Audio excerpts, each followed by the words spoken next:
देखिए, जब भी मार्केट में अच्छी खासी तेज़ी देखने को मिलती है तो वहाँ पर इन्वेस्टर्स के मन में एक ख्याल ज़रूर आता है कि क्या अभी हमें प्रॉफिट बुक कर लेना चाहिए। देखिए, आज से 2-3 रोज़ पहले की मैं बात कर रहा हूँ, क्योंकि 2-3 रोज़ से तो मार्केट रेड होकर ही क्लोज़ हो रहा है, माइनस में आकर ही क्लोज़ हो रहा है, तो मैं इसकी बात नहीं कर रहा हूँ। लेकिन 2-3 दिन पहले अच्छी खासी मार्केट में तेज़ी देखने को मिली थी, बहुत अच्छी खासी तेज़ी थी और वहाँ पर सबके रिटर्न्स बहुत अच्छे मिले थे। तो इस टाइम पे काफ़ी सारे इन्वेस्टर्स के मन में एक सवाल आ रहे हैं कि क्या अभी म्यूचुअल फंड में हमें प्रॉफिट बुक कर लेना चाहिए। और ये सवाल अपनी जगह बिल्कुल राइट भी है, समझ रहे हैं कि नहीं, कि प्रॉफिट बुक करना चाहिए या नहीं करना चाहिए, समझ रहे हैं। तो आज हम इस पे बात करेंगे कि म्यूचुअल फंड में आपको कब प्रॉफिट बुक करना चाहिए और कब प्रॉफिट बुक नहीं करना चाहिए। और सबसे मेन बात ये है कि क्या अभी राइट टाइम है प्रॉफिट बुक करने का, इस पर हम डिटेल्स में बात करेंगे। तो वीडियो बहुत ही इन्फॉर्मेटिव होने वाली है। एक लाइक करके ज़्यादा से ज़्यादा इस वीडियो को शेयर कर दें और चैनल को अभी तक सब्सक्राइब नहीं किया है तो इन्फॉर्मेटिव कंटेंट के लिए आप चैनल को भी ज़रूर सब्सक्राइब कर लें। देखिए, आपको मैं साफ सुथरी बात बताता हूं कि म्यूचुअल फंड में कब आपको प्रॉफिट बुक करना चाहिए। सबसे पहले हम इस पे बात करते हैं, यानी अपने पॉइंट पे बात करते हैं। देखिए, जब भी आपका टाइम ड्यूरेशन कंप्लीट हो चुका हो तो आप तो बुक कर ही सकते हैं प्रॉफिट, इसमें कोई कहने और सुनने वाली बात नहीं है।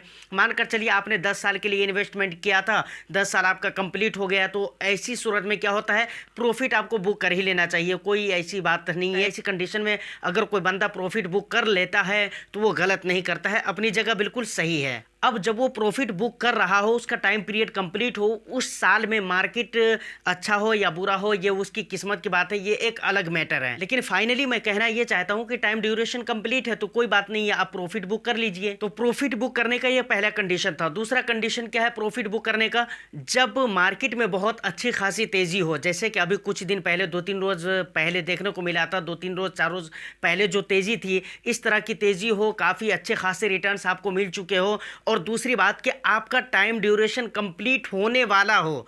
पहली सूरत में क्या, पहली कंडीशन में मैं क्या बोला था कि जब आपका टाइम पीरियड कंप्लीट हो चुका हो, और दूसरी कंडीशन ये है कि आपका टाइम पीरियड अभी कंप्लीट हुआ नहीं है, 6 महीना 8 महीना 10 महीना साल भर 1.5 साल बाकी है, तब भी आप प्रॉफिट कहते हैं एक्सपर्ट कि आप बुक कर सकते हैं, समझ रहे कि नहीं।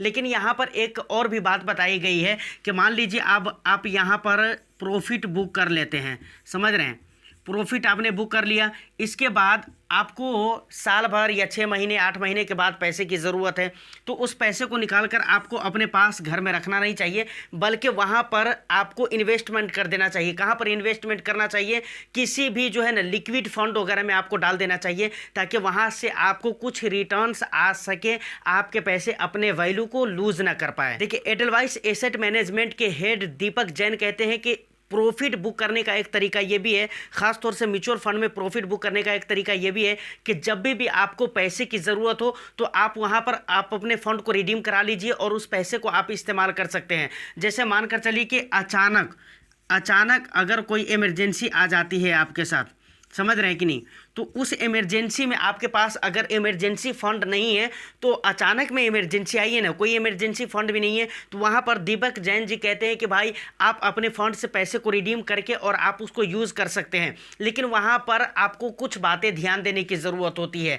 उसमें रहता क्या है कि आप अगर इन्वेस्टमेंट के कुछ फंड्स ऐसे होते हैं, एग्जाम्पल के लिए मैं बता रहा हूँ कि अगर आप साल भर के अंदर अंदर अपने पैसे को रिडीम करते हैं 12 महीने के अंदर अंदर, तो आपको एग्जिट लोड लग जाता है। तो वहाँ पर ध्यान रखने वाली बात ये होती है कि देखिए क्या आपको एग्जिट लोड तो नहीं लग सकता है। दूसरी बात, टैक्सेशन का भी वहाँ पर मैटर बढ़ जाता है, क्योंकि आपको एसटीसीजी टैक्स देना पड़ता है, शॉर्ट टर्म कैपिटल गेन देना पड़ता है, जो कि 15% होता है। तो यहाँ पर कहने का मतलब यह है कि ऐसा ना हो कि जितना ज़्यादा आपका प्रॉफिट ना हो उससे ज़्यादा पैसा कहीं एग्जिट लोड में और टैक्स में कट जाए, इसलिए आपको यहाँ पर इन दो बातों का ख्याल ज़रूर रखना चाहिए। देखिए, कुछ लोग एक बात और भी कहते हैं कि पोर्टफोलियो को, अगर आपके पोर्टफोलियो में इक्विटी का वेटेज ज़्यादा है, मार्केट में अच्छी खासी तेज़ी देखने को मिल रही है और आपके अपनी पोर्टफोलियो को रीबैलेंस करना है, तो ऐसी कंडीशन में भी आप कुछ प्रॉफिट बुक कर सकते हैं। देखिए, अब कुछ चीज़ें ऐसी हैं, कुछ कंडीशंस ऐसी हैं जिस टाइम पे आपको प्रॉफिट नहीं बुक करना चाहिए, जिस कंडीशन में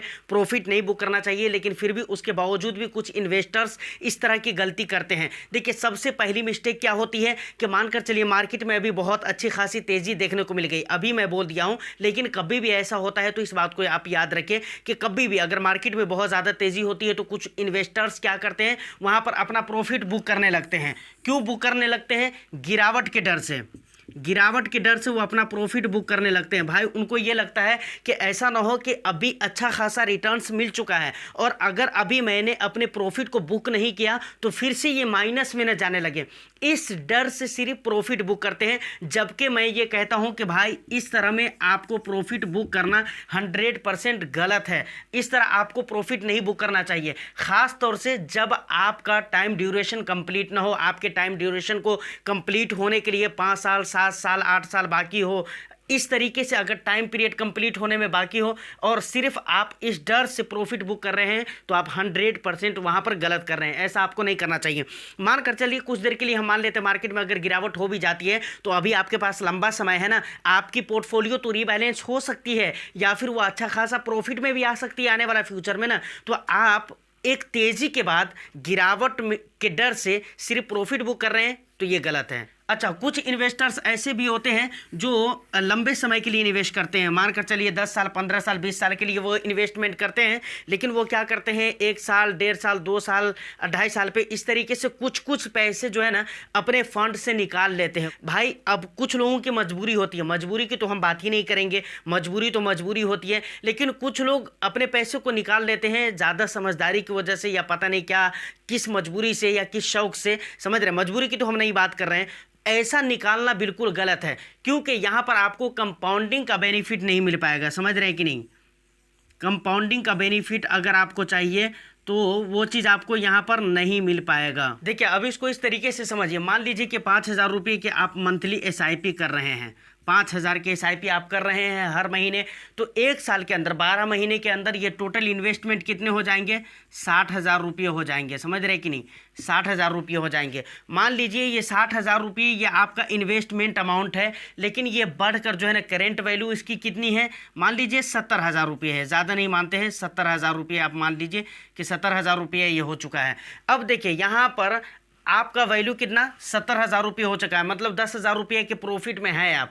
अब वो 10,000 रुपये जो आप निकाल लेते हैं तो अब जो आपको इंटरेस्ट मिलेगा ना वो सिर्फ 60,000 का मिलेगा, क्योंकि 10,000 रुपये जो आपका प्रॉफिट का था 70,000 था, इसमें से 10,000 रुपये तो आपने माइनस कर दिया है ना, 10,000 रुपये आपने माइनस कर दिया, तो अब कितना बचा? फिर भी तो वो 60,000 रुपया बचा ना। तो अब समझिए आपको जो इंटरेस्ट मिलेगा वो इसी पर मिलेगा, मतलब 70,000 पे वो इंटरेस्ट नहीं मिलेगा क्योंकि आपने अपने पैसों को निकाल लिया हुआ है। मतलब मेरे कहने का ये है कि आप म्यूचुअल फंड से जो रिटर्न्स एक्सपेक्ट कर सकते हैं ना SIP में और कंपाउंडिंग को लेकर जो रिटर्न्स आपको मिलना चाहिए वो चीज़ यहाँ पर आपको मिल नहीं पाएगा। तो फाइनली अभी तक आपको ये बात समझ में आ गई होगी कि अभी आपको प्रॉफिट बुक करना चाहिए नहीं करना चाहिए। अगर अभी तक आपने केयर नहीं कर पाया तो मैं आपको साफ क्लियर कहता हूं कि देखिए अगर आपका टाइम ड्यूरेशन कंप्लीट होने वाला है, अगर आप लंबे समय से इन्वेस्टमेंट कर रहे हैं, 6 महीना 8 महीना 10 महीना साल भर बाकी है, तो कोई टेंशन वाली बात नहीं है, आप अपने प्रॉफिट को बुक कर सकते हैं। मैं इस बात को समझ सकता हूं, अभी 2-3 रोज से मार्केट